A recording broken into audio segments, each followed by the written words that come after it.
নমস্কার, কেমন আছেন সবাই? প্রিয়াঙ্কা লাইফস্টাইলের নতুন আরেকটি ব্লগে আমি প্রিয়াঙ্কা আপনাদের সবাইকে স্বাগত জানাই।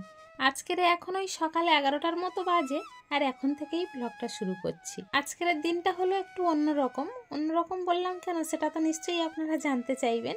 আজ হলো একাদশী, তাই ভগবানকে ফল প্রসাদ দিয়েই ভোগ লাগাচ্ছি আজকের, কারণ একাদশীর দিনে ভগবানকে অন্য প্রসাদ দিতে নেই। আমরা একাদশী করলে যেমন ফল প্রসাদ খাই বা সবজি প্রসাদ খাই, সেটাই ভগবানকে দিতে হয়।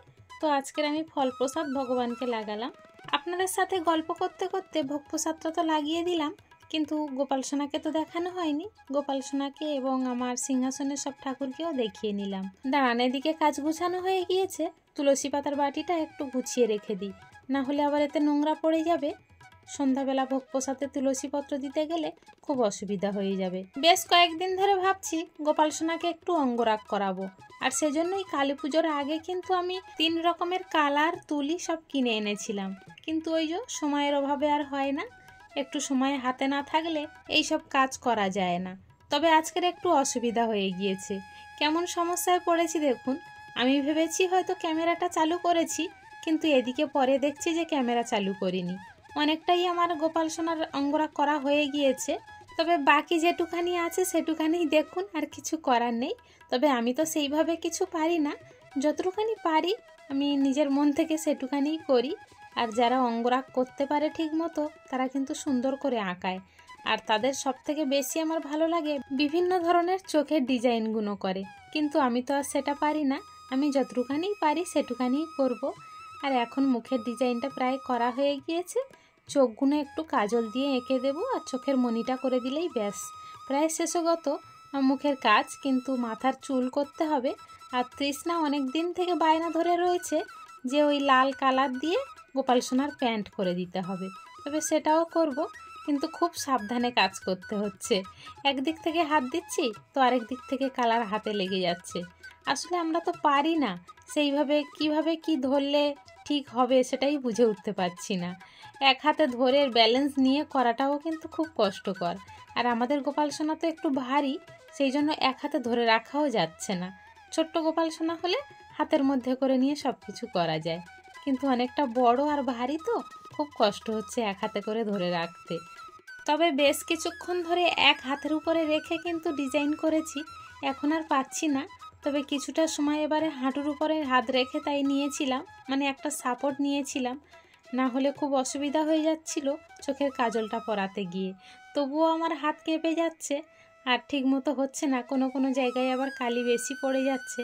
তো যতটা পারছি সেটুখানিই চেষ্টা করছি, আপনারা প্লিজ কিছু মনে করবেন না। প্রায় এদিকে ডিজাইন সব হয়ে গিয়েছে, একটা চোখও আঁকানো হয়ে গিয়েছে। তবে বাঁ দিকের চোখটা আবার নতুন করে তুলে আবার ডাবল করে করছি, কারণ চোখটা তখন ঠিকমতো আঁকতে পারিনি, একটু অন্যরকম হয়ে গিয়েছে, দুটো চোখ এক সমান হয়নি। তাই আবার তুলে দিয়ে নতুন করে সাদা কালারটা লাগাচ্ছি। আর এই সাদার উপরে যখন চোখের মণিটা পড়বে তখন কিন্তু ভীষণ সুন্দর লাগবে।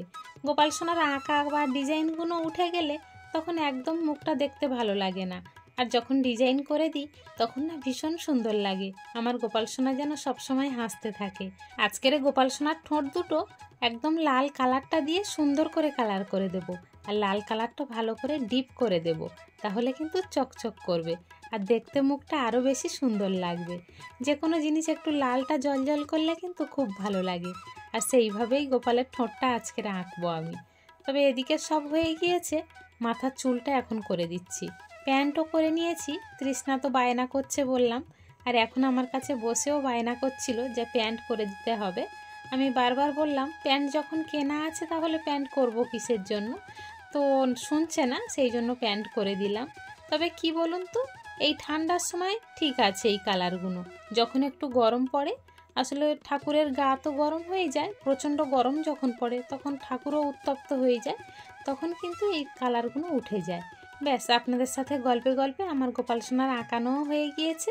দেখুন মুখটা কি সুন্দর লাগছে। গোপাল সোনার গায়ে কোনো জামা দিইনি, কারণ কালার এখন নরম আছে, দিলেই কিন্তু জামার গায়ে উঠে যাবে, আর তখন জামাগুলো নষ্ট হয়ে যাবে, সেই জন্য আর দিলাম না। 10-15 মিনিট এইভাবে থাকলে কিন্তু গাটা শুকিয়ে যাবে, তারপরে জামা পরিয়ে দেব।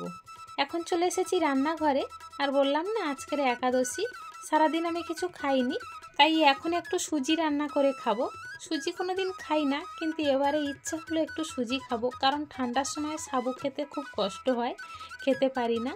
তবে সকালবেলা দুটো কলা খেয়েছিলাম, এই পর্যন্তই আমার খাওয়া শেষ। তারপরে গোপাল সোনার অঙ্গরাগ করবো বলে আর কিছু খাইনি। তবে সুজিটা ভিজিয়ে রেখেছি, আর এখন চলে এসেছি ঠাকুর ঘরে। গোপাল সোনাকে আবার ড্রেস পরিয়ে বসিয়ে দিয়েছি।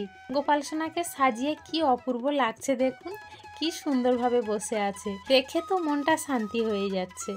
আমার গোপাল সোনা আমার এই ঘরটাকে পুরো আলো করে রেখে দিয়েছে। সারাদিন আমি যদি বাড়ি নাও থাকি, আমার গোপাল সোনা সারাদিন এই ঘরটার মধ্যে বসে থাকে, আর সর্বদিকটা কিন্তু খেয়াল রেখে দেয়। গোপাল সোনাকে আবার গুছিয়ে বসিয়ে রেখে চলে এসেছি আবার রান্নাঘরে। সেই যে সুজিটা ভিজিয়ে রেখেছিলাম, আর এখন একটু বাতাসা ভিজিয়ে রেখেছিলাম, সেই জলটা দিয়ে দিলাম। প্রতিদিন গোপালের যে বাতাসা মিছরি পুজো দেওয়া হয়, সেগুলো কিন্তু আমি নষ্ট করি না, গুছিয়ে রেখে দিই।